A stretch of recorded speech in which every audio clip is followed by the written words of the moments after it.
resources, which opportunities are available in our counties are shared within the counties, not by a few unscrupulous people who do business with our money, who do corruption in our counties and make money, become billionaires when our people are suffering. Mr. Speaker, I support the two statements. Thank you. Senator Chute Mohamed.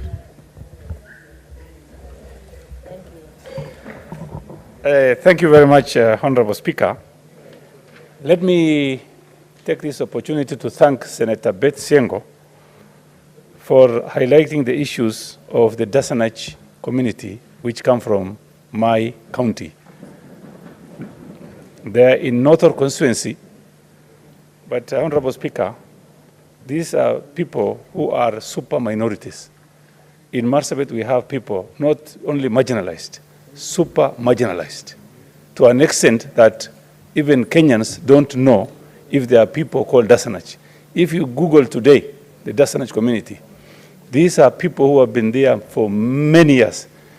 Honorable Speaker, during the Second World War, the Italians, the Panzer Army, wanted to invade Kenya through Ethiopia border. But fortunately, Honorable Speaker, the Dasanach community defended that border to the last man, and they couldn't penetrate that border. The same people, Honorable Speaker, are suffering today. These people are people who are being called Galebas. Some are calling them Meriles, but they are people known as Dasanach. When we visited Dasanach about 2-3 weeks ago, when we asked those people, how many of you do have IDs? The whole community raised their hands because they don't have identity cards. Honorable Speaker, the only secondary school they have a secondary school up to class 3. Only class up to Form 3. Honorable Speaker, we went to the police station, police quarters. If you go to the police quarters, you will see something I've never seen in my life, Honorable Speaker. There is completely debilitated. There is nothing. The police station looks like as if it had been bombed, like they were in Iraq or even Gaza today. That is a police station in Kenya today. And I would like Honorable Kindiki to visit Ileret police station to see what is happening there. Those people are completely neglected. Honorable Speaker, these people, the population is about 40,000 as of 2007. There are no access to road, water, employment, IDs, and also even hope they don't have. Honorable Speaker, I asked the President some time back if these people can be given their own sub-county. And that process has started, and public participation has been done. Hopefully very soon they will get their own sub-county. Senator Chute, remember we had agreed we take 2-3 minutes each. From where I sit, I can see this statement is referred to your committee which you chair. Yes. So I think it is... just give me 30 seconds to finish, Honorable Speaker. So what... Finish. Yes, okay, thank you very much. Basically, what I'm trying to say is these people... If this community will not be assistant when you are the chair of the committee, then yes, they will have a problem. yeah, I will try my best. Honorable Speaker, let me conclude. In conclusion, there are two people who are marginalized in Kenya, the Elmolos and the Dasanach. My request to the government is to empower these two people, Honorable Speaker. Even nominated, if they can be given a position of nominated parliamentarian, it will be very good for us. Thank you very much, Honorable Speaker. You've cut me short, but thank you very much. Those are the recommendations you expect from your committee, so don't preempt what you are going to do. Senator Orekina Redama. Thank you, Mr. Speaker. Mr. Speaker, I'd like to comment on 3 statements. I'll begin with the statement by the Senator of Meru. Mr. Speaker, the issue of NHIF is something which is going to be the biggest cancer in this society. so many Kenyans are trooping into hospitals with their NHIF card, having paid the NHIF contributions, but they are sent back home without being given services.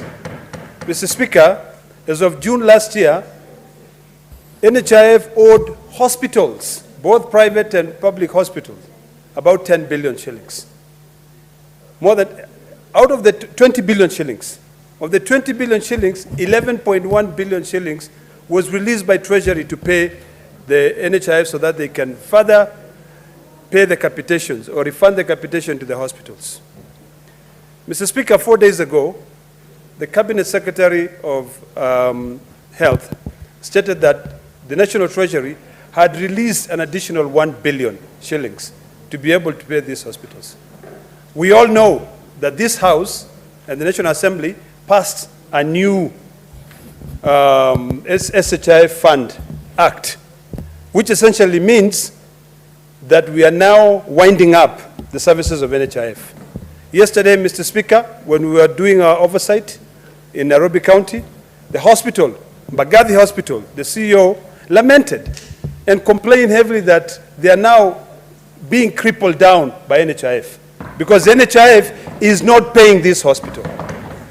Mr. Speaker, this reminds me of when citizens contribute, they pay their contribution is deducted, and when it's deducted, when they go to the hospital, they do not get. Our courts, they do not get services. Our courts have already spoken on this matter.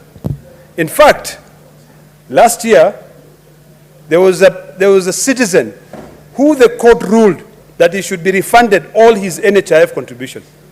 Mr. Speaker, this is a very serious matter. Very, very serious matter. We are now going to face one of the biggest crises in this country. Because as we speak right now, Mr. Speaker, all Kenyans who are trooping into public hospitals, private hospitals, they are being sent back home. If they go with their NHIF card, they are being sent back home. So it begs the question that we are all so eager to pass a new health act or SHIF fund, which is supposed to pay for medical services for these Kenyans.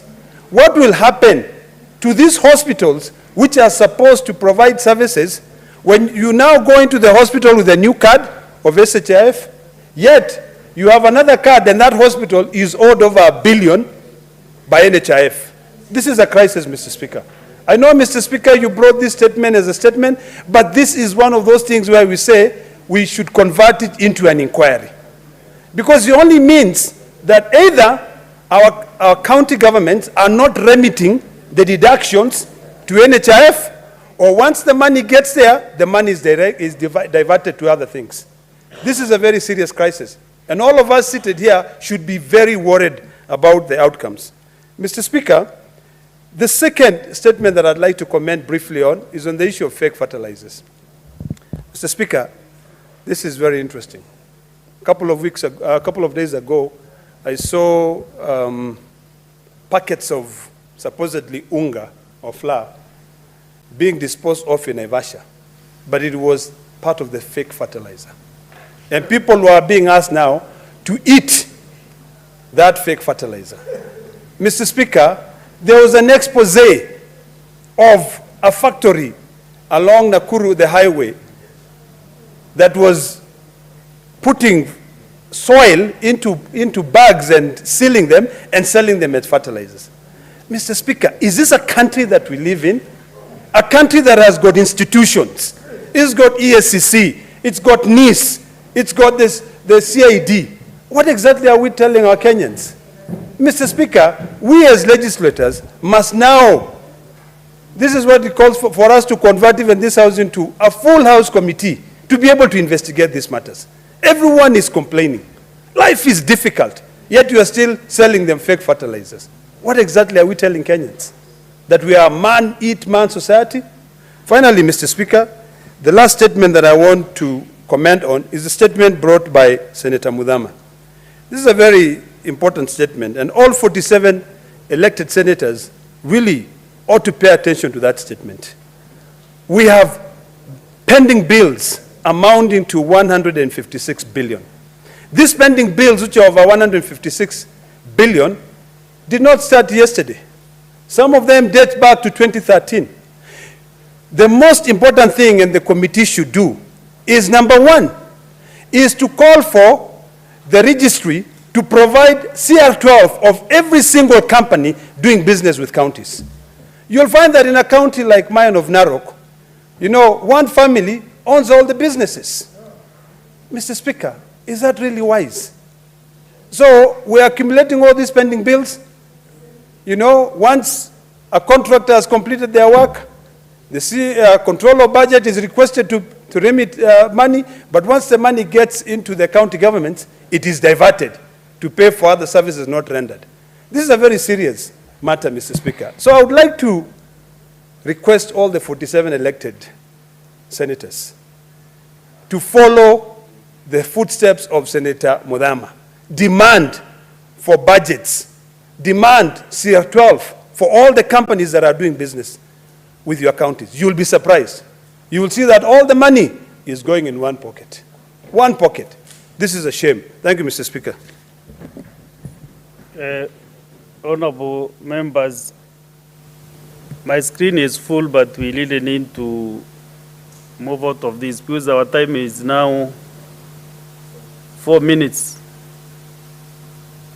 to our end of statement hour. So I want to give two members from one side, this end, and one this end. So we have Senator Mutinda Tabitha.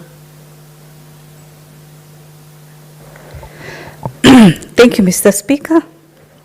I rise to support the first statement by Senator Boni in regards to the issue of the fake fertilizer. Just pick one statement and then comment on one. I stand guided, Mr. Speaker, no problem. And directly to the point is that the issue of the fake fertilizer that we've seen out there is an issue of trying to paint the government in a very negative way by cartels trying to come up with fake fertilizers and trying to find it in the NCPB stores so that it can be seen that the government is trying to give its own people what is fake, what was not according to what is supposed to be. So I agree that the culprits, the cartels that are doing this should be brought to book, Mr. Speaker. Point of order from the Nairobi Senator, Sifuna Edwin. Chairman, Mr. Speaker, I don't really mean to interrupt my colleague, but could she substantiate her allegation that it is nothing more than a scheme to paint the government in bad light? Because this is a matter of concern for all Kenyans. Some of this fertilizer has been sourced from government stores. Some of them have come from county governments. It is a matter of concern for all of us. And if indeed you have evidence that it is nothing but a bad PR scheme, let her substantiate, Mr. Speaker. Which is standing order? That should be 105, responsibility for statements of fact. Okay, Senator Tabitha Mutinda. Thank you, Mr. Speaker, and my senator for Nairobi. Your concerns are valid. And if you would have let me, as you have always been a very good listener, my point is that the cartels should be brought to book, because in that it paints it negatively. That was my point that I'm driving in support of this statement by Senator Boni, so that Kenyans stop getting into the worry that they are in right now. They are not sure if the fertilizer that is in the market is correct or incorrect. So I'm in the agreement that they should be brought to book. Quickly, let me support the SECI's statement in regards to the issue of the ECD teachers. Mr. Speaker, I do agree with this statement, because then if our students are getting low grades, like as low as grade E, I am in the front line, Mr. Speaker, supporting the Kenyans who got grade E in this country by offering them scholarships of ICDL so that they can be able to better their lives. In that regard, you realize the Ministry of Education curriculum has a grading system of grade A to grade E.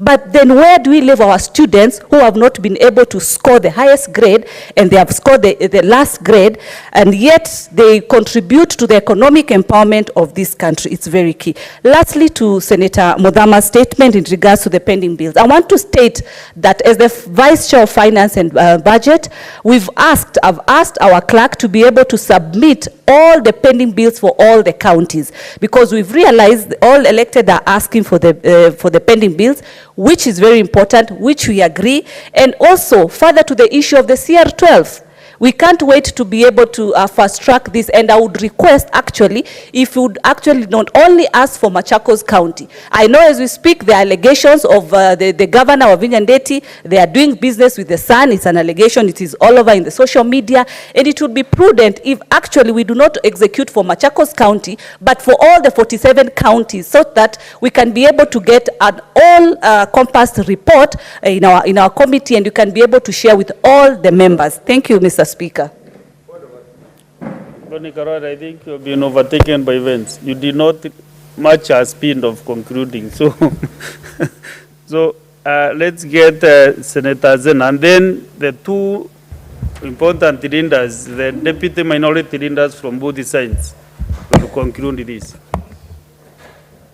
Thank you, Mr. Speaker, and I rise to support the statement by Madam President, Senator Beth Siango, on the regional integration regarding the access of opportunities and improvement of the quality of life and status of the Dasenach community in Marsabit County.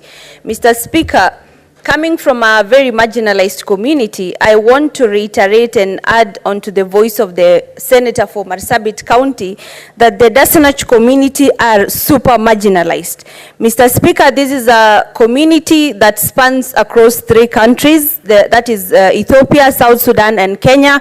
But we have realized as pastoralists that those in South Sudan and the Ethiopian side are very well taken care of and given the respect and the decency they deserve to be citizens of those respective countries.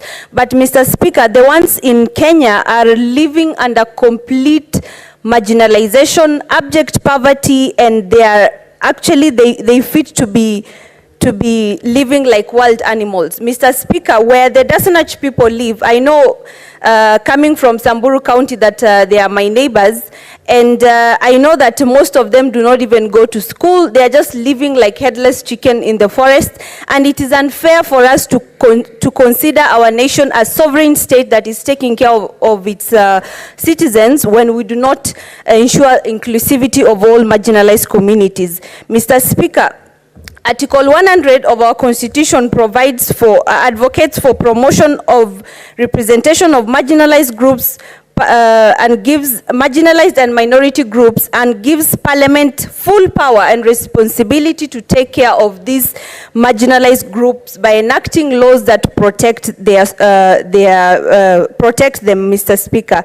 Article 204 establishes the Equalization Fund, which also provides basic services like roads, water, and health facilities. This community considers those things very foreign, Mr. Speaker.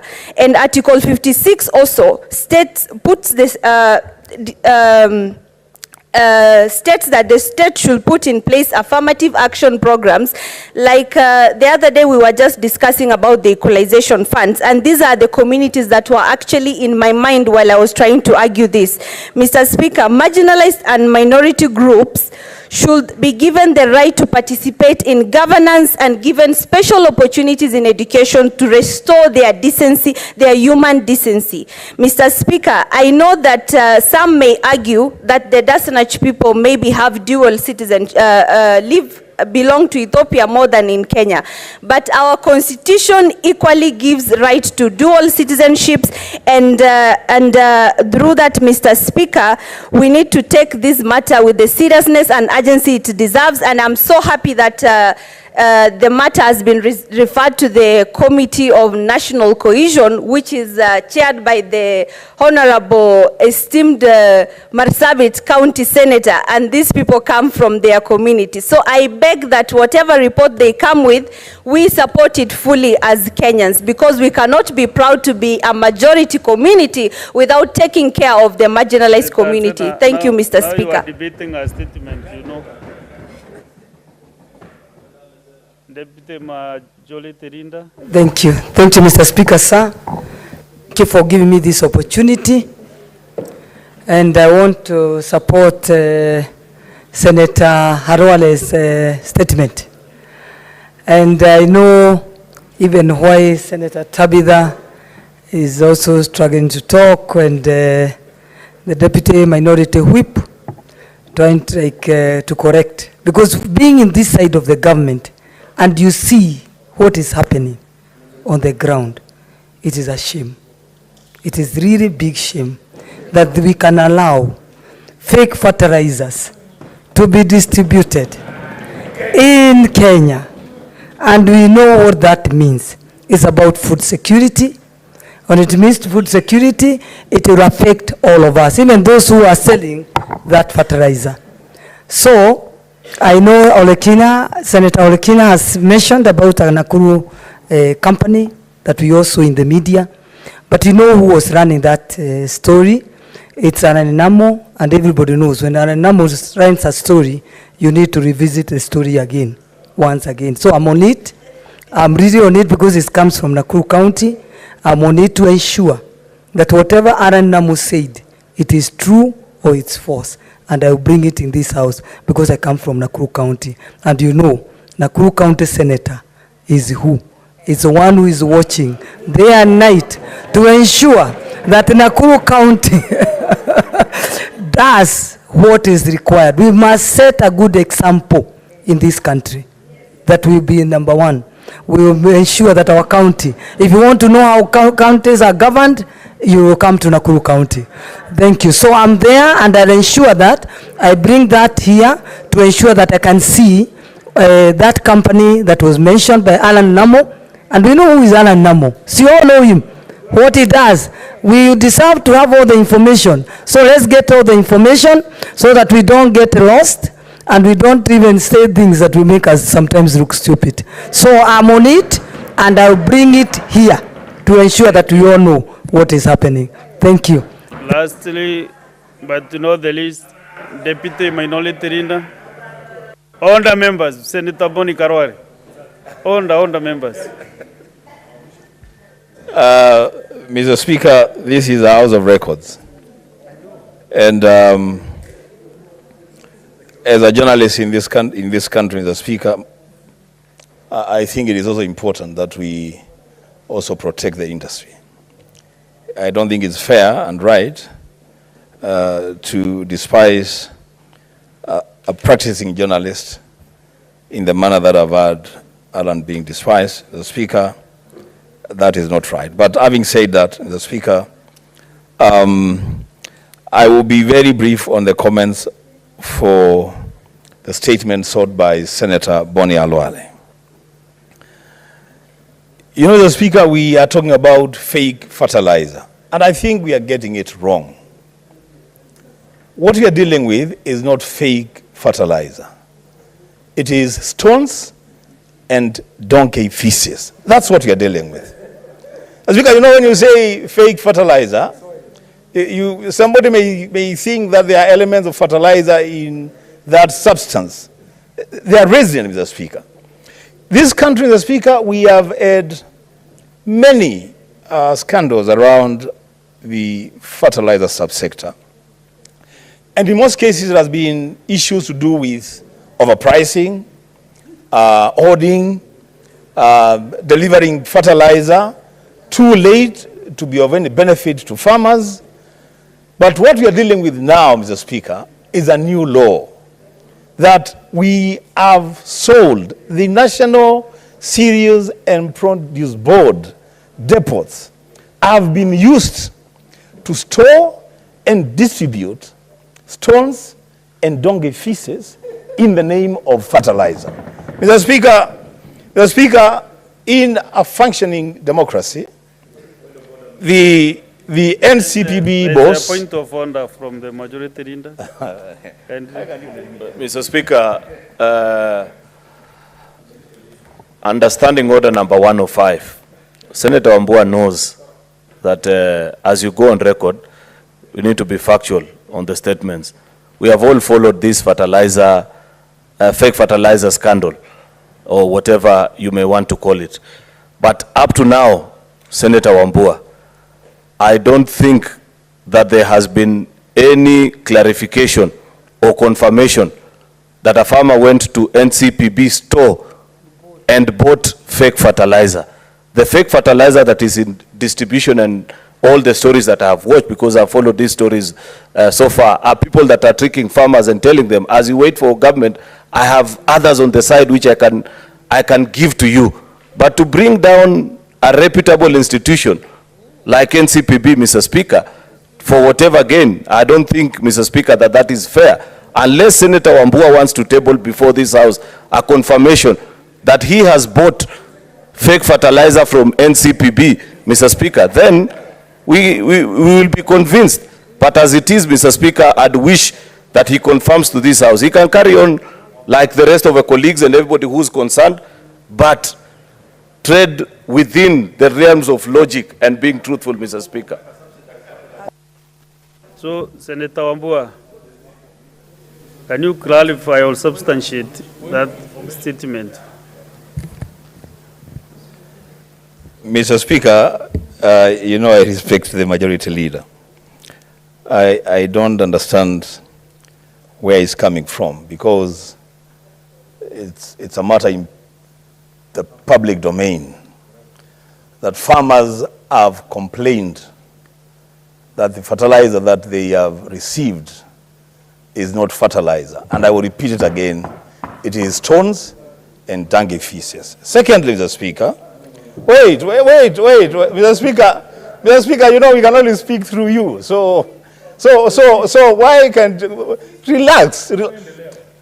Speaker, for the information of this House, this is a statement that has been brought here by no other than the majority whip. The Speaker. So, Mr. Speaker, it is on record that a multi-agency team has impounded fertilizer in SCPB depots. It's on record. Mr. Speaker. What you are required to do, Senator Wambua, what you are supposed to do is either withdraw or you provide those facts. It is very easy. Yes, I'm ready to be informed by Senator. No, first is substantiate, and then you will be informed.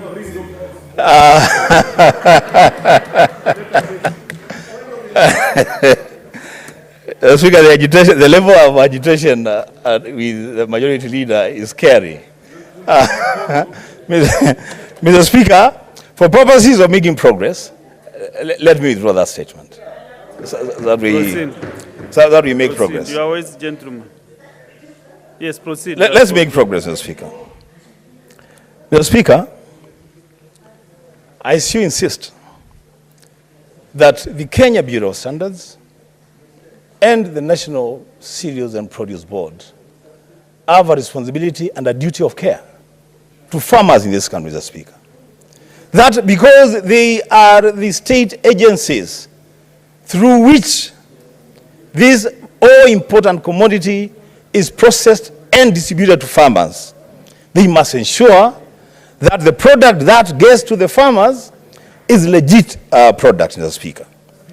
Mr. Speaker, I was saying in a functioning democracy, the bosses of these institutions, Mr. Speaker, would have resigned to pave way for serious investigations.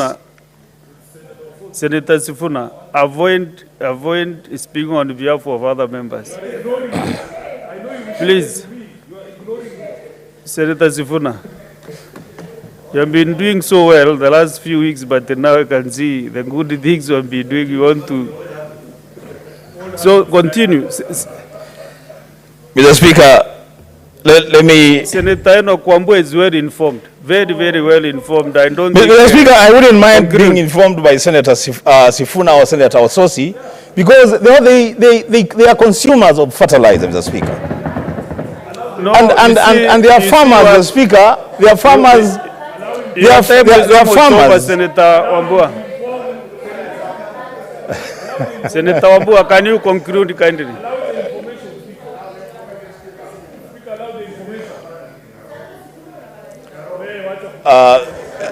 But Senator Sifuna and Senator Oroba. Mr. Speaker, I thought I was in the Senate. Can you conclude your statement? Mr. Speaker, I will move from that fertilizer business because I think it's bringing unnecessary tension in the House. I will comment on the statement by my brother, my neighbor, the Senator for Kajiado, Senator Seki, on the matter of ECD teachers, Mr. Speaker. Mr. Speaker, we must, as a House, we must understand that the Constitution of Kenya has devolved ECD for purposes of building strong foundations for the education of our children. The teachers that are given the responsibility to teach our young people must be teachers who are properly qualified. But Mr. Speaker, as the committee handles this matter, I would suggest, strongly suggest, that the scheme of service for ECD teachers be rolled out uniformly for all the counties, Mr. Speaker, so that the teachers that are beginners, the entry point for ECD teachers, then they know what their starting salaries are, their career progression path.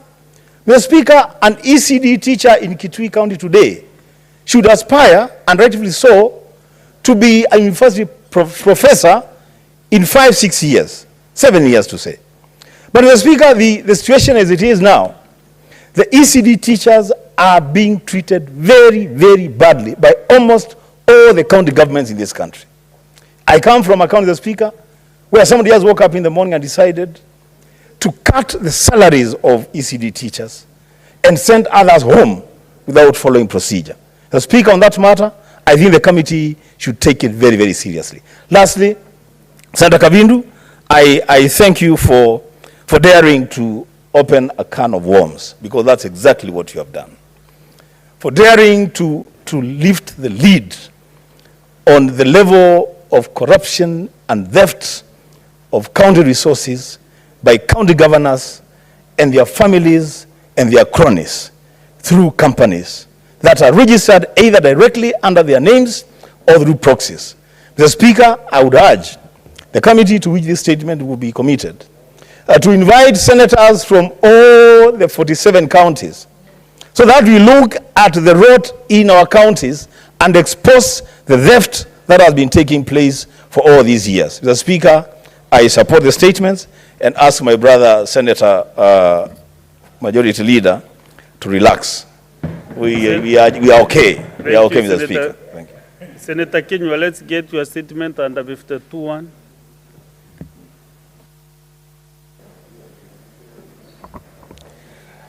Asanti Bwana Spika kunipa fursa hii. Nasimama kauli ya jumla za bunge maseneta kuhusu ongezeko la wizi wa mifugo katika kata ya Yethi, kaunti ya Laikipia. Mheshimiwa Spika, nimesimama kuambatana na kanuni ya kudumu 52.1 kutoa kauli kuhusu swala la umuhimu la kitaifa kuhusu hali ya usalama katika kaunti ya Laikipia. Mheshimiwa Spika, hali ya usalama katika kaunti ya Laikipia imekuwa ya kutatanisha, hasa katika kipindi cha wiki moja iliyopita. Visa vya kutishia hali ya usalama katika kaunti ya Laikipia vimekuwa vikiongezeka kadri siku zinavyopita. Mheshimiwa Spika, kisa cha hivi punde ni kile kilichotokea usiku wa jana tarehe 25 Machi. Wezi walivamia lokesheni ya Yethi katika eneo la Ndaiga, wodi ya Mgogodo Mashariki katika kaunti ndogo ya Laikipia Kaskazini. Katika kisa hicho, wezi waliokisiwa kuwa 9 waliiba na kutorosha ng'ombe 4 na mbuzi 30 mali ya Bwana Martin Moge Wangai, chifu wa Yethi pamoja na jirani yake Bwana Boniface Muriithi. Si hayo tu, Bwana Spika, walimshambulia Bwana Muthoga wa Karoiro, kumchapa kichapo cha mbwa na kumwacha hali mahututi. Mheshimiwa Spika, hali hii ya utovu wa usalama imezua hofu miongoni mwa wakazi wa kata ya Yethi na maeneo jirani, hasa ikizingatiwa visa hivi vya utovu wa usalama vimezidi kukithiri kila uchao. Inatia hofu zaidi visa vya utovu wa usalama vikiwalenga maafisa wanaotarajiwa kuisaidia serikali kuu katika utekelezaji wa usalama mashinani kama vile chifu. Licha ya kuwa na fununu kuwa hawa wezi walikuwa wameonekana na polisi pamoja na magari maalum na vyombo vya usalama na ndege ya lanchi ya Borana kutoa usaidizi wa angani kuwatafuta hawa wezi, hawakuwapata. Lakini hatimaye jioni saa 3:10 walimshambulia chifu na kuimuibia mifugo yake. Mheshimiwa Spika, ikiwa chifu atalengwa katika mashambulizi ya aina hii, basi ni dhahiri kuwa usalama umedorora sana na raia hawapo salama kamwe. La kusikitisha zaidi ni kwamba shambulizi hilo la hivi punde katika kata ya Yethi lilifanyika katika makazi yaliyo karibu sana na kituo cha polisi, ila polisi hawakukabiliana kwa dharura kuwakabili majambazi hawa. Mheshimiwa Spika, nikihitimisha kauli yangu, ningependa kuvisihi vyombo vya kitaifa vya usalama kukabili hali hii ya utovu wa usalama katika kaunti nzima ya Laikipia ili kuhakikishia raia uhuru wa kuendelea na shughuli zao za kila siku pamoja na usalama kama vile ilivyonakiliwa kwenye katiba ya nchi. Hasa ningependekeza maafisa zaidi wa vitengo mbalimbali vya kudumisha usalama kuelekezwa kwa dharura kushika doria nyakati za usiku katika maeneo yaliyolengwa hasa na wezi wa mifugo na visa vyovyote vile vya ukosefu wa usalama katika kaunti ya Laikipia. Kwa kufanya hivyo, wakazi wa kaunti ya Laikipia watahisi kuwa vilio vyao vimesikizwa na hatua kuchukuliwa. Bwana Spika, Rumruti vile vile kulishambuliwa vijana wawili walipokuwa wakitoka kanisani na kuuawa papo hapo, Bwana Spika. Kwa hivyo Bwana Spika, tunahitaji usalama. Nashukuru na nasema asante Bwana Spika. Next order.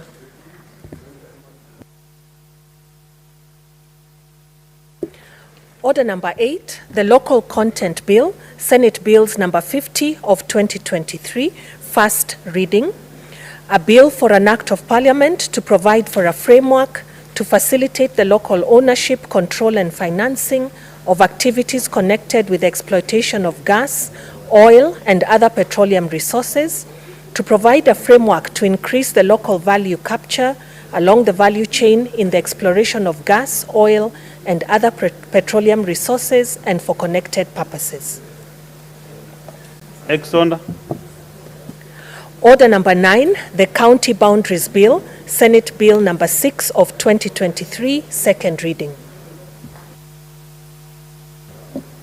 Okay, Honorable Senators, the debate on this bill was disrupted on Wednesday, 20th March, and Senator Andy Okech in 8 minutes. So if he is allowed, he can use his 8 minutes. If not, we can get to the next senator who wishes to contribute to this bill. This screen is full again. I don't know who is for this bill or the previous statements that we end. So if you want to speak to this particular bill, I can see Olekina, who is not in the house, Asike not in the house, Mwinyi Haji Faki.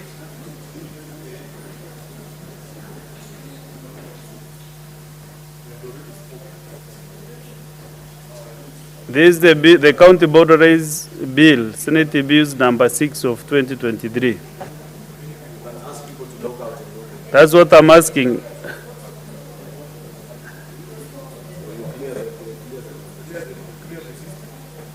Now it's only Senator Alon Cheruiyot, Majority Leader.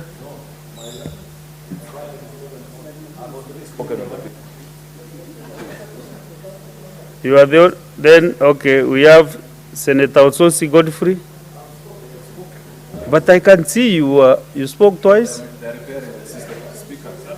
Let me give you 2 minutes to rectify this mess.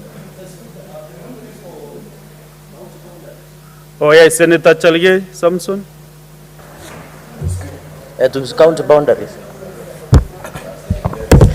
Thank you, Mr. Speaker. Sir, from the onset, I want to congratulate my chair, super chair, and ranking member, my brother, Senator Moses Kajwang, for bringing this bill.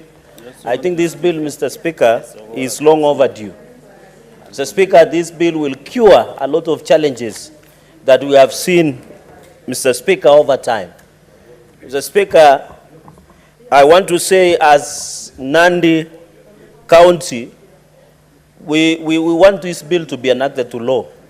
Because as per the provisions of Article 181, Mr. Speaker, 188, sorry, of the Constitution for the procedure of county boundaries, Mr. Speaker, I know even as we have a discussion of this, we have had a challenge of delimitation of boundaries, especially since we had postponed it in the last year, Mr. Speaker. I saw in an advert or a newspaper that 24 constituencies across the country are supposed to be wiped out, what we call protected constituencies. Mr. Speaker, I know you understand, because you are immediate former of the lower house, that there are specific constituencies that were called protected, and there are a number of 24, Mr. Speaker. On this issue of county boundaries, we have challenges. You see Taita and the neighboring, there is a number of Kwale. We have challenges in Nandi County with Kisumu. We have also with the Kakamega. So, Speaker, I know there is issue of Sondu between Kericho and Kisumu County, Mr. Speaker. Mr. Speaker, I want to agree that the people who review will have the status of a High Court, Mr. Speaker, so that when they sit, it can be approved by the President, Mr. Speaker. In this resolution, these county boundaries, we must be very careful, because one, it breeds inter-community differences or fight, Mr. Speaker. Number two, Mr. Speaker, it also affects revenue collection. Mr. Speaker, the chair, who is also the sponsor of this bill, understands very well that most of the counties have found it a big challenge, Mr. Speaker, especially when in terms of revenue collection on on-source revenue. Like Maseno Town, Senator Kalwale will tell you it is in Kakamega. Senator Professor Tom Ojenda will tell you it is in Kisumu. The same thing with other areas, Mr. Speaker. So the status that has been given in these county boundaries disputes, we must ensure there is a committee. Mr. Speaker, and I want to propose something out of curiosity, that people who sit in these mediation committees should be people who are above 60 years, people who have eaten salt, ama wamekula chumvi, Mr. Speaker, or let me borrow by saying who have eaten salt, or sorry, who have experience, Mr. Speaker, because they have what we call institutional memory. You cannot form a mediation committee and put a 20-year-old.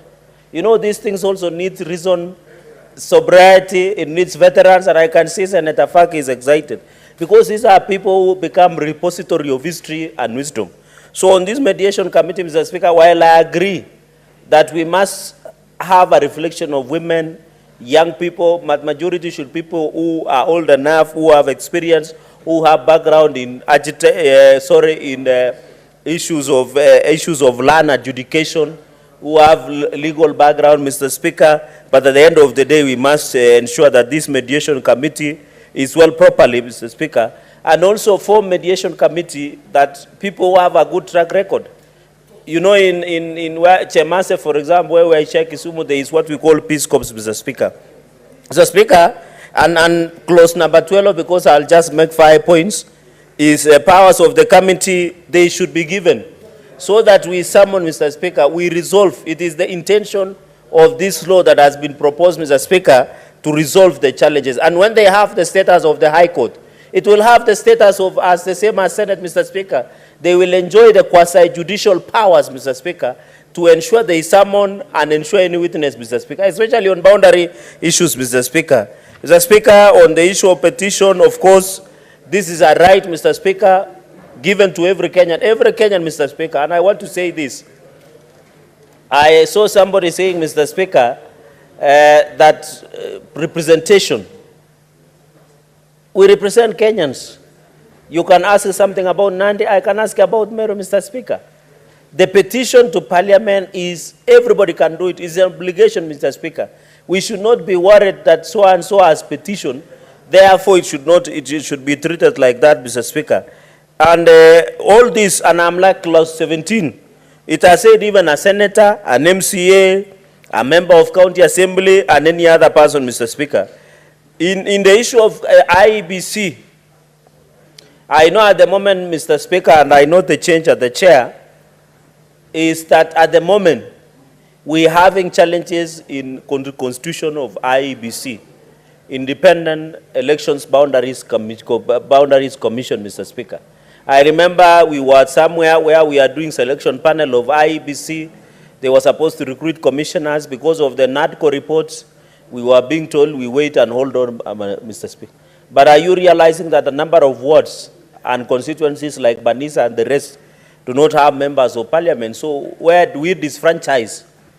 Do we disrepresent, Mr. Speaker? So those are some of the challenges that we must look at the House, because even the independent under clause 23 and 24, that the IEBC should have one commissioner. So if we were to pass this law, and the president has appointed the chair under clause number 24, sorry, Mr. Speaker, where will this commissioner come from if IEBC at the moment is not constituted, Mr. Speaker?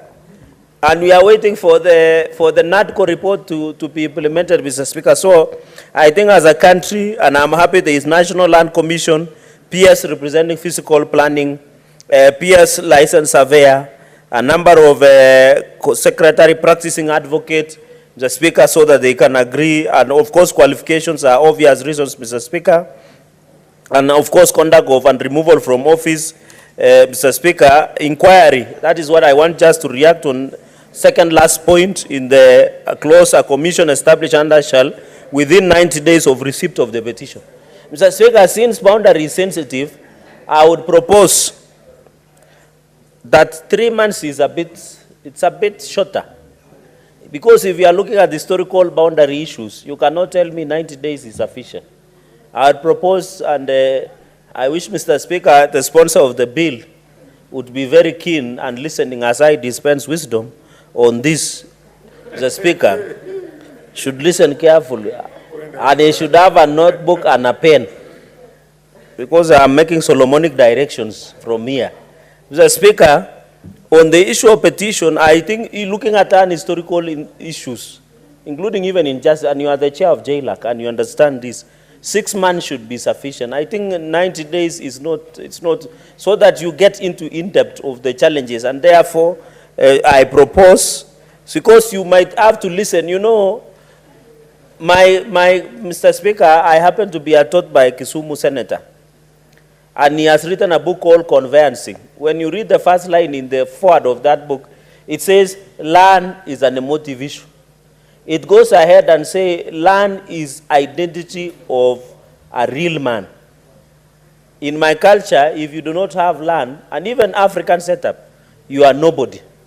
So land is a sensitive issue. Today, when you go and say, I want to listen to an issue of Kisumu and Nandi, it can shock the entire counties. Today, if you go to Sondu and try and listen to a submission in Kisumu and Kericho, in Kisumu and Nandi, in Kakamega, Tabolwa, between Chimoi and Nandi, in Kakamega and Masop, you might find the entire county will come there. So how do you process within Chateau? I wish, Senator, through the Speaker, let us add more days, like 6 months, so that you become thorough when you are presenting your position, Mr. Speaker. And I'm happy they have said members of public, which is under Article 118 in terms of public participation, Mr. Speaker. On the number clause 41, I will combine with the other. Mr. Speaker, those are just procedural issues. With this issue of 14 days under clause number 42, where it says the commission shall within 14 days of expiry of the period specified, I would propose that we change into 3 months now. It's to finalize the report because of report writing, review, and ensuring that we go. So the sponsor of the bill, Senator Kajwang, should look at that so that we give them time for when, Mr. Speaker, after submission of report and reviewing, at least we give it, if at maximum, let us do it 60 days or 90 days, Mr. Speaker. And then Parliament shall come into, and Mr. Speaker, I'm happy clause number 43 has captured this. And in fact, I agree with them that does not, where the Commission does not recommend the alteration of the boundaries of a county, no further action shall be taken in the respect of petition. And if there is recommendation of alteration of the boundaries, the Senate shall within 14 days of receipt shall resolve to either approve or reject the recommendation. Mr. Speaker, you know, members of lower house have an habit of shutting down our bills. If you should say Parliament, I think here should be Parliament so that we fast track. If you use the word Senate, they will go and shut down our bills, Mr. Speaker. And we have agreed in the spirit of your direction of the chair of sponsoring.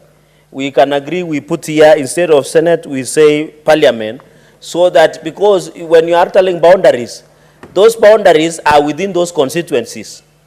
And that is why when you are arguing, and I think last session, Senator Kajwang through the Speaker and Senator Wambua, when the issue of security came to this house, some people are saying it is a national government function. But we are asking, when you discuss about security, it is within counties. And therefore, even as we do this in the spirit of good faith, let us just say Parliament so that we include National Assembly and be able to push, Mr. Speaker, and ensure, Mr. Speaker. Because a number of those issues shall be. I didn't see, but maybe when you were doing a reply on the issue of public land, especially forests and others, what should we do? For example, if there is a cut line of Mau, or in Tindret, or in any other, the hills, the Bungoma Hills, Mr. Speaker, when you find out, go today and find out that the cut line of a forest has been altered. This is boundary. So I'm talking about if it is a forest, a public land, what happens? So I want to challenge the sponsor to ensure that, in concurrence resolution, of course, I think it should be very easy as clause number 44, Mr. Speaker. If the mediation committee arrives at a common, each house shall vote to approve and reject or parliamentary mediation. And I think that is very easy. We can go for division. But Mr. Speaker, I don't know what we should do because it will create disharmony. For example, if you are to alter border between Nandi and Vika, for example, how will Senator Otsosi and Senator Cherargei vote? Or what will be the implication? So we should also be careful so that we don't antagonize communities who have lived side by side historically. Mr. Speaker, because even some names have been changed. For example, in Nandi, we used to have what we call Nandi escarpment. When the people were doing maps, Mr. Speaker, they have called it Nyando escarpment. Yet it is in the middle of Nandi, for example, around Chemase, Kaborog, in that area, in Tindret sub-county towards Chemelil, Chemase ward, and even part of Alrai constituency, Mr. Speaker. So there are names that have been changed over time. What happens to renaming of some of those areas? We must agree under this bill, even as we alter, for example, the boundary. Should we, for example, why would we call Nyando, yet it should be Nandi escarpment, Mr. Speaker? So those are some of the challenges that we are going to ensure. On the resolution, I agree. And then for presentation of the petition, of course, a petition shall not be admissible by the Senate.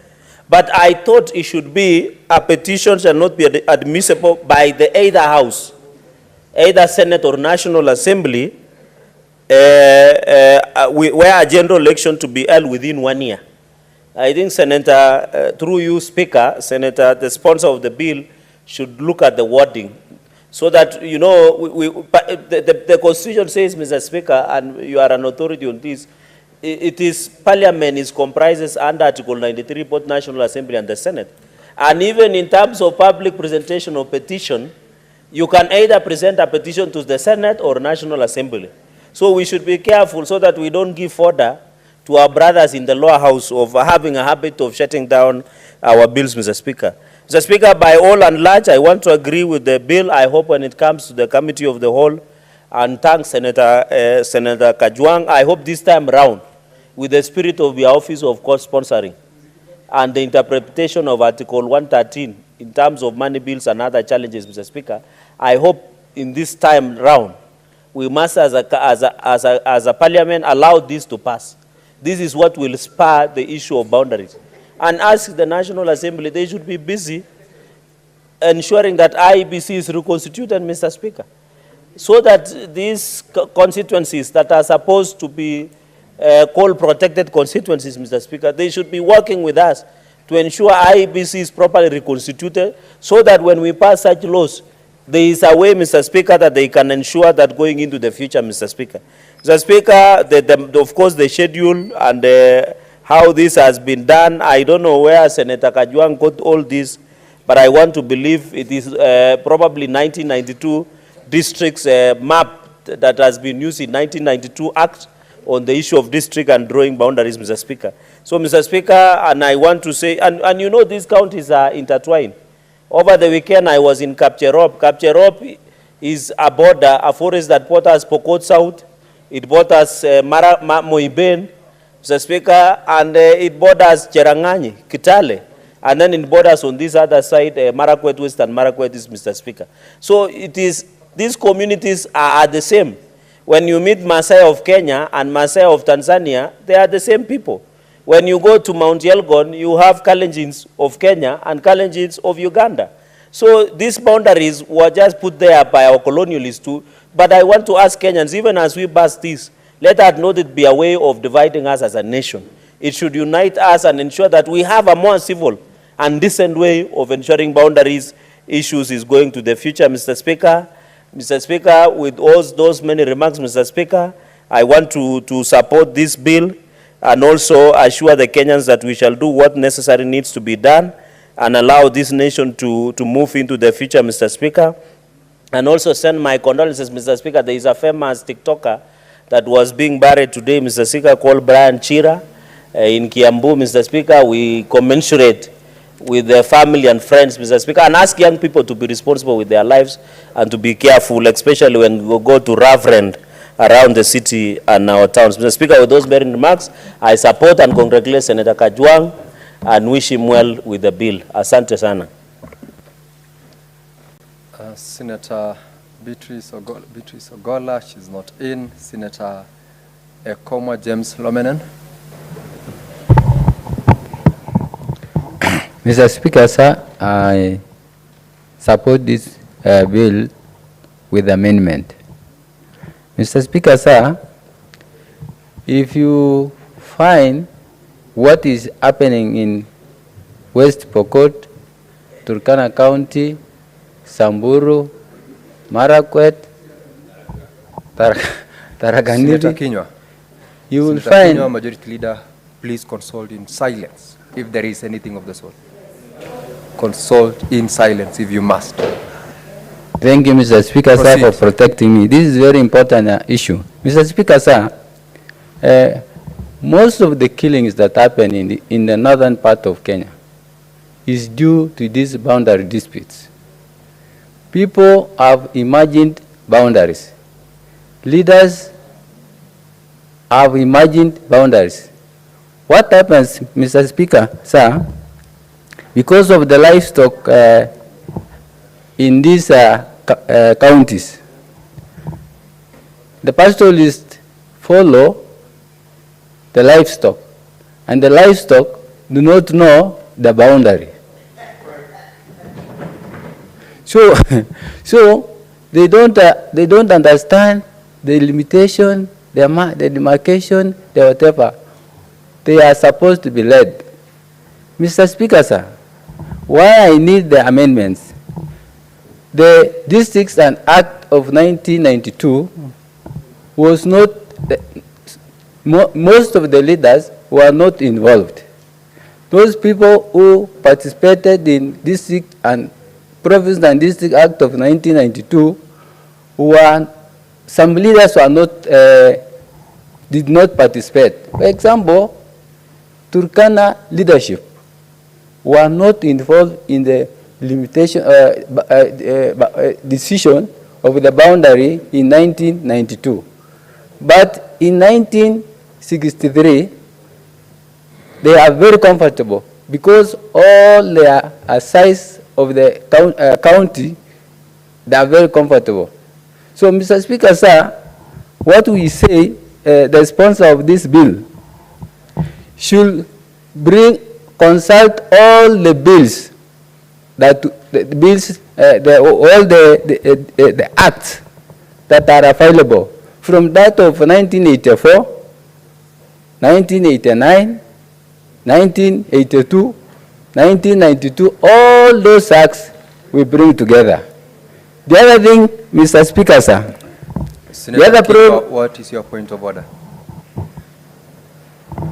Resume your seat, Senator Lominen. Mr. Speaker, I just want clarity from the good Senator Lominen. I heard him saying that the pastoralists follow animals and the animals don't know boundaries. And Mr. Speaker, I thought from where I come from, because I'm a pastoralist, I think the person is supposed to be leading the animals. You are out of order, Senator Kinyo. That is not a point of order. Proceed, Senator Lominen. Thank you, Mr. Speaker, sir. What I was saying, Mr. Speaker, sir, first and foremost, what the bill is supposed to do, and I was asking the sponsor of the bill. One, you have to consult all the leadership, all the key elders, all the professionals, all those people who are working with the public administration. Because if you are very keen, Mr. Speaker, sir, you will find a problem that was caused by the public administration. For example, area like Kapedo, you will find Kapedo with 10 chiefs. It is just a location or a sublocation, but you will find chiefs that are employed by the public administration in the Baringo area, and then 5 chiefs that are employed by the same administration in the Turkana County. So you realize this overlapping. How will we solve this overlapping? The government is using money to pay all these people, and then after paying these people, they find that they create more harm to these communities. Mr. Speaker, sir, the other thing that I wanted the sponsor to realize, that every county during the colonialists, every county was given its size of the land. For example, Turkana County is 77,000 kilometers square. And this 77,000 kilometers square keeps reducing. So the question we are asking, who has taken this size of the land? And we realize, Mr. Speaker, sir, there are some people in counties who have the tendency of expanding their territories, claiming that, Mr. Speaker, sir, soon, when the commission will be established, maybe they will find themselves having a county because of this expansion. Mr. Speaker, sir, what we are saying, this problem between West Pokot and Turkana, the government is in a position to solve this problem. If the government can demarcate all the boundaries, I am very sure, Mr. Speaker, there will be no problem. Because what we want to know, that these boundaries are there. They were demarcated by the colonialists. It is not possible now, Mr. Speaker, now to say we form another boundaries now at this particular time. It's not possible. This issue, Mr. Speaker, is a motive. If you find out, you select or nominate people to come and talk about boundaries between Pokot and Turkana, Mr. Speaker, sir, it will not be possible. So, Mr. Speaker, sir, what we are saying, if the public administration has created a problem, let them be honest to the citizen of of these counties that are affected, let them be open and say, this one, there was a problem. Mr. Speaker, sir, for example, if you are been appointed as a county commissioner, I hope when you are nominated as a county commissioner, you are given a map that you will be in a position to supervise these